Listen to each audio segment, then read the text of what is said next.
하나님의 말씀 열왕기하 20장 말씀입니다. 그때 히스기야가 병들어 죽게 되매 아모스의 아들 선지자 이사야가 저에게 나와서 이르되 여호와의 말씀이 너는 집을 처치하라. 내가 죽고 살지 못하리라 하셨나이다. 히스기야의 병은 사내립이 유다를 공격해 온 초기에 일어났던 것입니다. 이러한 임박한 죽음의 선포는 하나님의 심판을 나타낸다고 볼 수가 있습니다. 히스기야가 어떠한 잘못으로 이러한 심판을 당하게 되는지 분명하지 않지만 이렇게 하나님의 심판으로 볼 수가 있고요.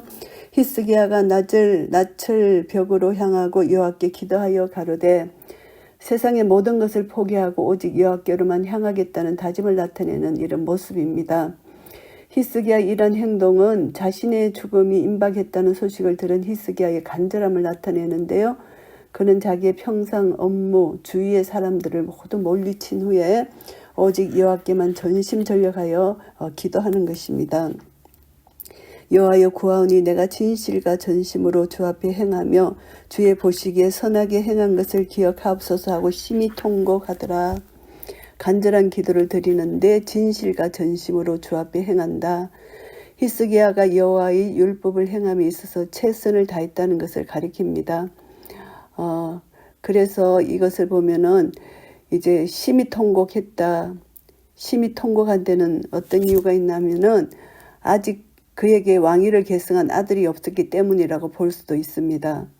그리고 하나님께서는 의인에게 장수를 약속하셨는데 한창 나이인 중년의 세상을 떠난다는 것은 뭔가 자기가 하나님 앞에서 죄를 지었다. 이렇게 생각할 수가 있다는 것입니다. 그래서 하늘의 축복을 받지 않는 뭔가 있다 이렇게 생각하고 심히 통곡하는 것이죠.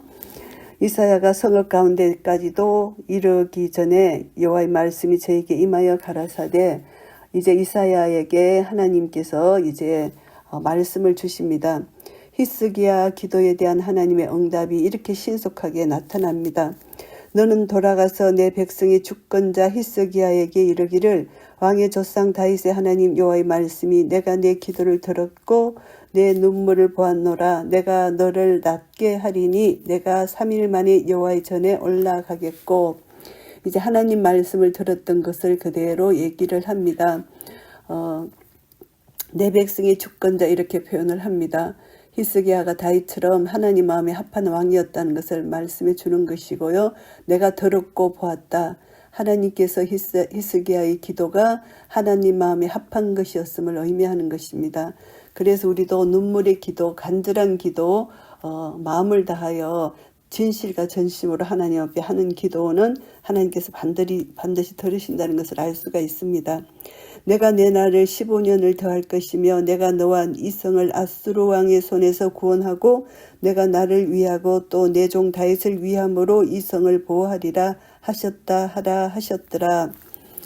하나님께서 이제 히스기야가 하나님께 간절히 이제 기도했을 때 하나님은 이제 응답으로 생명을 15년 연장해 주겠다고 약속을 하시고 그리고 이제 아수르의 손에서 구원하신다는 것을 약속해 주십니다.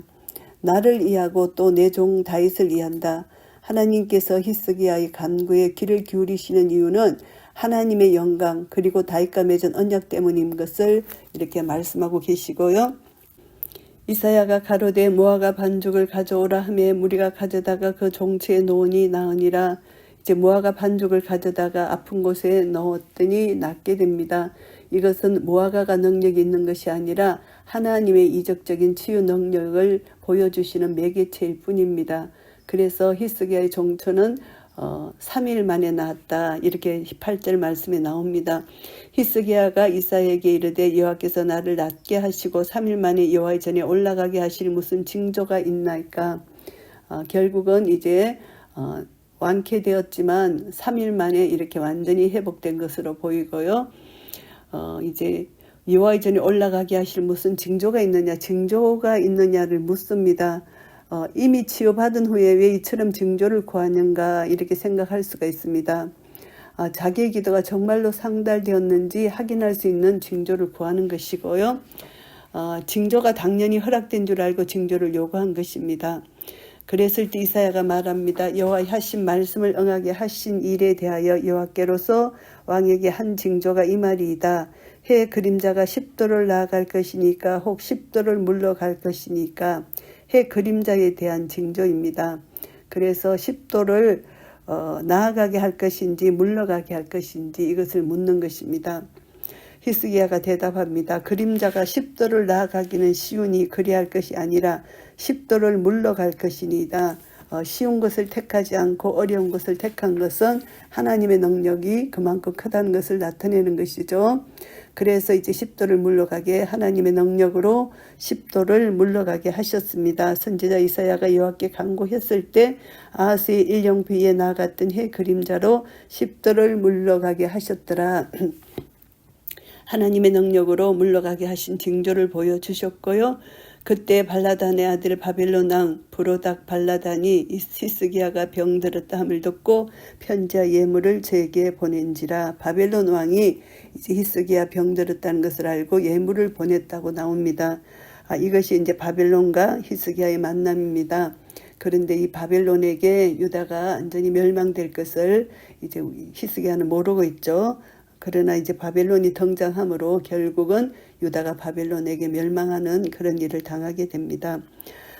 히스기야가 사자의 말을 듣고 자기 보물고의 금은과 향품과 보배로운 기름과 그 군기고와 내탕고의 모든 것을 다 사자에게 보였는데 무릇 왕궁과 그 나라 안에 있는 것을 저에게 보이지 아니한 것이 없으니라.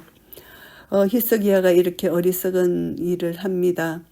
히스기야의 부와 영광이 극에 달했다고 할 수 있는데 이것을 이제 바벨론에서 온 사신들에게 모든 보물을 다 보여줬다는 것입니다. 히스기야가 사니립에게 모든 보물을 다 주지 않았고 은 300달란트, 금 30달란트만 주었을 뿐이고 그리고 또 그가 성전문에 입힌 금박까지 벗겨서 다 주었던 것은 사니립에게 더 이상 줄 것이 없음을 나타내게 보이기 위한 이장술책으로 볼 수가 있습니다. 그리고 또 히스기야는 선조 때부터 물려내려오는 많은 보물들을 감췄을 뿐만이 아니고 그동안 다른 이방 나라의 사절단으로부터 많은 예분을 받은 것이 틀림없습니다. 그런데 이것을 다 보여줬다는 것입니다. 선지자 이사야가 히스기야 왕에게 나와서 이르되 이 사람들이 무슨 말을 하였으며 어디서부터 왕에게 왔나이까? 히스기야가 가로되 먼 지방 바벨론에서 왔나이다. 이사야는 이방 나라와 동맹을 맺어 의지하려는 마음이 히스기야에게 있음을 알고 왕의 청함이 없었지만 그를 징책하고 경계하기 위하여 히스기야에게 나아갔다고 볼 수가 있고요. 지금까지 오직 여호와께만 도움을 구하고 이방을 신임해서는 안 된다는 것을 누누이 강조해 왔는데도 불구하고 히스기야는 이렇게 또 바벨론을 의지하려는 마음이 있는 것을 깨달아 알았다는 것이죠. 그래 물었더니 먼 지방 바벨론에서 왔다. 자신의 명성이 바벨론에게까지 전파되었다는 것을 자랑스럽게 여긴다는 의미입니다. 먼 지방에서 온 이방인들과 동맹 맺는 것을 경계한 율법의 말씀들을 생각하고 자신이 범죄하였음을 인정하는 의미도 내포되어 있는 것이고요. 이사야가 가로되 저희가 왕궁에서 무엇을 보았나이까? 히스기야가 대답하되 내 궁에 있는 것을 저희가 다 보았나니 나의 내탕고에서 하나도 보이지 아니한 것이 없나이다. 다 보여줬다는 것입니다. 바벨론 사절단에게 행한 일을 자세하고 솔직하게 고백합니다. 왕을 경책하기에 온 선지자에게 히스기야는 마치 하나님 앞에서 모든 일들을 고백하듯이 분명하게 다 이야기를 하는데요. 이것을 보면은 히스기야가 자기 잘못을 알고 인정한다는 거 이것을 알 수가 있습니다.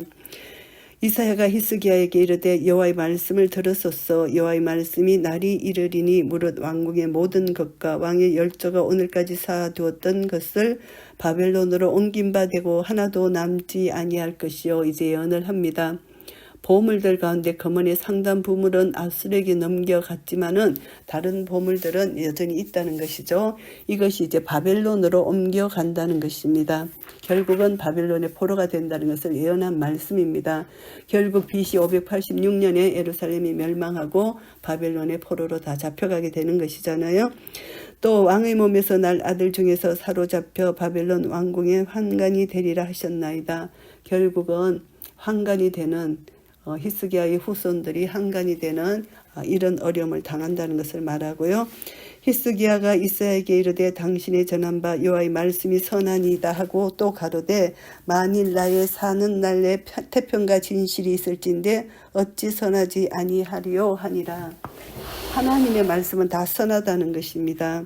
하나님의 말씀이 선하시기 때문에 하나님이 자기에게 징계를 주시든 어떤 것을 하시든 하나님이 하신 것은 다 선하다는 것입니다. 그래서 하나님의 공의와 긍휼을 찬양하고 있는 히스기야의 모습이고요. 히스기야의 남은 사적과 모든 권력과 못과 수들을 만들어 물을 성중으로 인도하여 드린 일은 유다왕 역대지략에 기록되지 아니하였느냐. 이제 히스기야의 일들, 한 좋은 일들입니다. 예루살렘 성 밑으로 수로를 뚫어서 만든 못, 또 수도는 아수르의 침략을 대비해서 만든 것인데 이 모든 것이 유대왕 역대지략에 기록되어 있다는 것을 말씀하고요. 히스기야가 그 열조와 함께 자고 그 아들 므낫세가 대신하여 왕이 되니라. 히스기야가 죽고 이제 아들 므낫세가 대신하여 왕이 되는데 이 므낫세는 이제 히스기야가 15년 동안 생명이 연장된 데서 낳은 아들이잖아요. 그런데 이 아들이 너무나 악한 왕이 되어버렸습니다. 히스기야의 선행을 잊어버리고 히스기야하고 걸맞게 악정을 일삼은 왕이 므낫세입니다. 열왕기하 20장 말씀을 정리하겠습니다. 1절부터 11절까지는 히스기야가 병이 들었고 회복되는 그런 내용입니다. 병이 들었을 때 하나님께 간절히 부르짖었고 하나님은 그 기도 응답으로 회복을 시켜주셨습니다. 그리고 정표를 보여달라 했을 때 해의 그림자가 뒤로 10도 물러가는 표적을 이제 하나님께서 보여주셨고 이것은 하나님께서 친히 우주의 창조자시다, 통치자시다는 것을 나타내 보여주셨습니다. 그래서 눈물로 기도하면 하나님은 그 진실과 정직한 기도는 하나님께서 반드시 들어주신다 이것을 알 수가 있습니다. 그래서 그 기도는 하나님 보좌에 상달되어서 하나님께서 그 눈물의 기도를 들으셨다. 진실과 전심으로 드리는 기도를 하나님께서 응답하셨다는 것이고 하나님 앞에 바로 서고 경건하게 생활한 것이 주께 간구할 때 큰 힘이 된다는 것을 알 수 있습니다. 그래서 이제 이런 기도 진실과 전심으로 하나님 보시기에 선하게 행한 것을 기억하옵소서 이렇게 기도했을 때 하나님은 그의 선행을 보시고 하나님과 동행하며 바르게 살았다는 것 그것이 이제 양심이 정죄해 주는 대로 하나님이 자비와 긍휼을 베푸셨다는 것을 알게 되고요. 12절부터 21절까지는 바벨론의 사절단이 옵니다. 바벨론의 세력을 규합한 브로닥 발라단이 그 정략 정책의 일환으로 유다왕 히스기야의 회복 사실을 빌미로 사절단을 파견하게 됩니다. 그런데 히스기야의 경솔한 불신앙적 행위를 통해서 모든 것을 다 보여주게 되죠. 그 모든 보물들을 그래서 이제 이사야 선지자가 이 히스기야 왕을 책망하게 되는 것입니다. 히스기야의 마음에는 군사적 동맹 관계를 맺고 싶은 마음이 있었던 것을 이제 히스기야 이사야 선지자가 알게 된 것이죠. 그래서 이것을 보면은 히스기야의 교만한 처사에 대해서 하나님께서 유다가 바벨론에 의해 멸망될 것이라는 것을 선언하십니다. 그래서 히스기야는 솔직하게 자기 잘못을 자백하고 회개하고 그래서 하나님은 이제 그 심판을 히스기야 생전에 이제 심판을 내리시지 않는다고 약속해 주셨습니다. 뉘우치고 회개할 때 하나님은 자비와 긍휼을 베풀어 주신다는 것을 알게 됩니다. 그래서 히스기야는 자기가 죽을 병에 걸렸을 때 정말 간절히 하나님 앞에 진실과 전심으로 자기가 하나님 앞에 행한 것을 주여 기억하옵소서 이렇게 기도했습니다.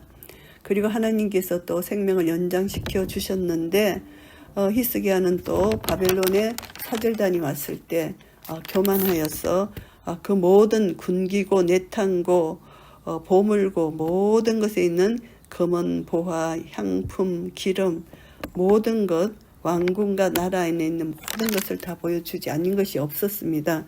이것을 통해서 하나님께서 책망하시고 심판하실 거라는 것을 말씀하고 있습니다.